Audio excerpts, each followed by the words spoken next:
Hi, my name is Courtney. Today we're talking about the rise in popularity of Sabrina Carpenter. As you probably know, she is everywhere right now, and I kind of want to break down why I think why, as well as kind of her strategy to keep herself relevant. To start this off, let's look back to summer of 2014 when Sabrina Carpenter really gets into the spotlight. This is when Girl Meets World premiered on Disney Channel, and this was a really big deal considering it was a spinoff of Boy Meets World. She was in the main cast for the show, and during this time she signed with Hollywood Records. Something that I feel like isn't talked about that much is that a lot of artists, after they leave Hollywood Records, they have really nothing nice to say about it.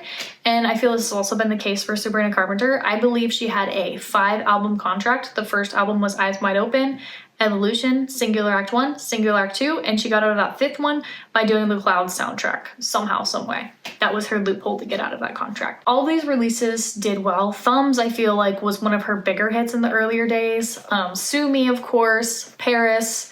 I feel like those were probably the biggest ones. Smoke and Fire was pretty big, like on Disney Channel, I feel, but I mean, Can't Blame a Girl for Trying was probably like her biggest one during the stage. She won like a Radio Disney Music Award for it, and Meghan Trainor wrote it. So those are two pretty cool things at that age for her. In 2021, she announces that she signed with Island Records and announces her single Skin. At this time, there were a lot of eyes on Sabrina Carpenter due to the widespread success of Driver's License by Olivia Rodrigo, because it was theorized that the blonde girl in the song was Sabrina Carpenter.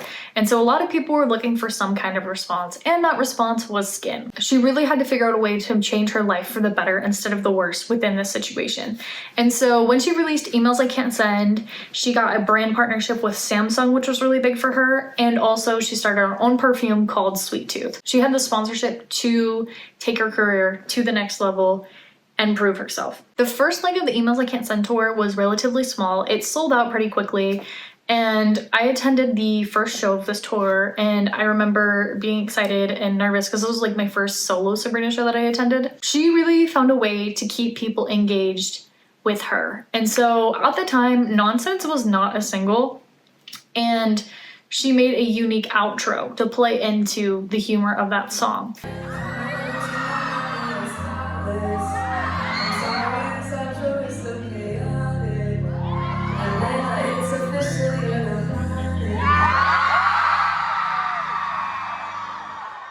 People enjoyed this. I enjoyed this. I didn't expect it going into it, and then she just continued this trend throughout all these other shows. And this really kept people engaged with her outside of just her music. Like, they were sitting around waiting for something else, something new from her. And this was something that was consistent. I mean, I feel like this is just a theory in everything, that work with a concept that already works and change up to a way that will continue to work. This is exactly what she did. She kept a concept that was proven to work, and she kept up with it. This still holds to this day on the Short and Sweet tour, not for Nonsense specifically, but I will get to this later. She kept eyes on her on social media, at her shows, because people were so interested in seeing what Nonsense outro she was going to do next. She also did a second leg of this tour because it was so popular, and she released a deluxe version of Emails I Can't Send. So it was Emails I Can't Send Forward, and on this album she released a song called Feather. And during this tour, she just kind of does something very similar to the first tour with the new deluxe songs, has excellent stage presence, and then with the success of both of these two songs, she is invited to the Eras tour. She opens for Taylor Swift during the Eras tour. And she's also at this time kind of performing on some bigger stages as well, playing some major festivals. And whenever she goes on the Eras tour, she owns that stage. Being able to have the energy to own a stage that big, it's not an easy thing to do. And not every single Eras tour opener was able to do it at the capacity that she did it. And that is why she blew up more than the other Eras tour openers. Because a lot of people make the argument that Gracie Abrams also opened for Taylor Swift, and she's blown up since then. But I feel like Gracie Abrams does not have that stage presence and the ability to captivate as big of an audience as Sabrina Carpenter. And Gracie Abrams, her skill is writing and being relatable. And Sabrina Carpenter's is being able to truly engage a crowd, engage people, keep them focused on her. So during the Eras tour, she has a moment with this little choreography during Feather, and people got into it, and they gave it it made people want to watch her more with this Feather choreography. And of course she continued the Nonsense outros too. So with these two things, she was blowing up on social media, and after the Eras tour, she kind of takes like a little break. And I believe this was a really nice planning stage for her new album, Short and Sweet. And during the Short and Sweet preparation. There's a fan account called Team Sabrina Release, which is basically just an account dedicated to fan engagement across social media. At this point, they have like millions of followers, and these accounts were made like not even a year ago, maybe a year ago at this point. I don't know. It has not been an extended period of time. She's also preparing to play at Coachella. Like a moment where I was like, she made it. She played Espresso for the first time ever. She had this beautiful set with extremely detailed theming that carries on, and she also had a little bit of a tease for her next song. She had one of her friends hold up a sign that said, "Please, please, please play Espresso," and as we all know, "Please, please, please" ended up being the second single. It instantly became a radio hit. Everyone was obsessed. They're working late because they're singers, and it was just it was the summer anthem. It was the summer anthem. It was released at the perfect time. It included some of that humor that people enjoyed from Feather and Nonsense. When Short and Sweet came out, I believe this was still very consistent throughout that album. It was a very big change from her previous music, as it had worked with the concepts that people found working within what was making her go viral on social media. There was a lot more humorous undertones, and in her videos, thematically, she does like a comedy horror kind of thing. I'm gonna get back to this, but she kind of made a name for herself towards the end of the year as well. So she has a summer espresso. She keeps an appeal year round. She is someone that you associate with the whole year. During summer, you have espresso. During the fall, you have her more like gory comedic music videos for like Feather and Taste. And then for Christmas, you have her Fruitcake Christmas album, which she released between Emails I Can't Send and Short and Sweet. And they really pushed this more so after the first leg of the Short and Sweet tour. So we're gonna get into that more in a second, because first we're gonna talk about the Short and Sweet tour. This was her first arena tour. It sold out so quick. They really kept this theme of just kind of like retro 50s-esque aesthetic for her. And I think it works beautifully with the way she presents herself and the styling of her and her costumes and the sets and the merchandise. Like everything is so stylistically put together into an aesthetic that's kind of coming back, and just overall works really well with Sabrina. During each of the shows, there is something special to look forward to. And the number one thing from every show is the Juno position. I posted a YouTube short with just my Juno position from Dallas, which is just her going boo to the crowd. And it got like over 3 million views, which means people care. People are tuned in. People want to see this. And that's not just the case for that one. I know that's the case for so many of them, because they will come across my feed too.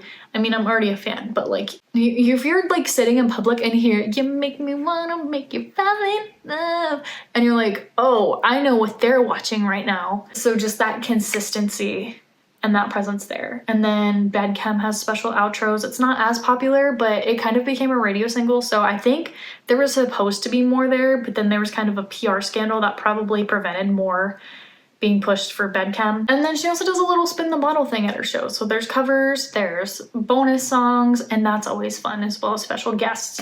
So during the tour, she really owns the stage as well, like she did during the Eras tour, and captivates her audience with this beautiful theming, this retro theming, as well as doing special things at each show to keep people engaged. And there's like smaller details too, like during Espresso, she'll have a coffee cup with the city name on it. It just truly is all in the details, because if you are making yourself stand out as an artist, people are going to be interested in you. Even if it's for a shorter period of time, they're going to be interested in like, oh, this is different. But you also have to work with a concept that already works. And she's found what works for her, and she's reusing it in a way that keeps people engaged. Adding on to her owning holidays, she did the spooky Short and Sweet show the day before Halloween, and she's adding more of those to the second leg of the Short and Sweet Deluxe tour.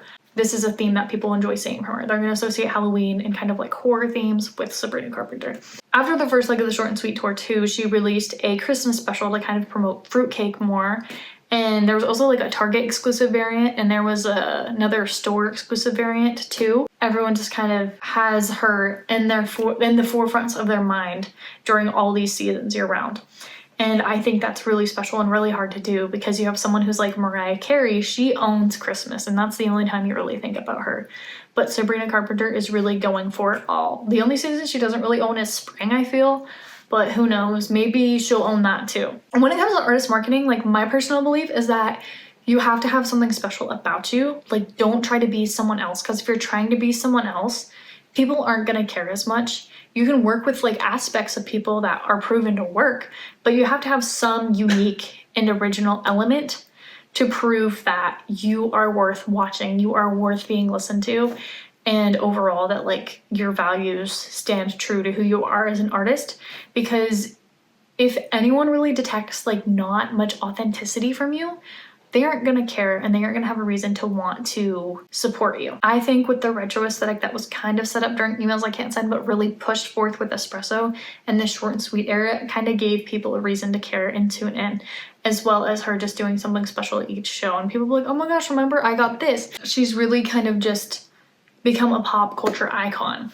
She's just able to translate her sense of humor and her personality so well into her songs. Thinking to SNL, they used her song for one of their skits, and then they brought her back for a skit in that series of skits, and it became a big pop culture moment. There's probably things I'm forgetting, but I'm interested to hear your thoughts, so comment down below why you think Sabrina Carpenter is as popular as she is. And leave a like if you enjoyed my commentary. I really do like talking about a lot of artists that I appreciate listening to, and she is just a big one, especially on here. I feel like I talk about her a lot. I've reacted to most of her songs since like the Emails I Can't Send era. And if you love Sabrina Carpenter and me talking about Sabrina Carpenter, you should subscribe, because I will do that more in the future because I enjoy her music. If you thoroughly enjoyed this video, you can join the Crazy Club. This is a monthly subscription which gives you early access to videos, a special badge, a special chat, so many special things for a very cheap price. That's helps support this channel and running. Until next time, thank you so much for watching, and hopefully I will see you again soon. Bye!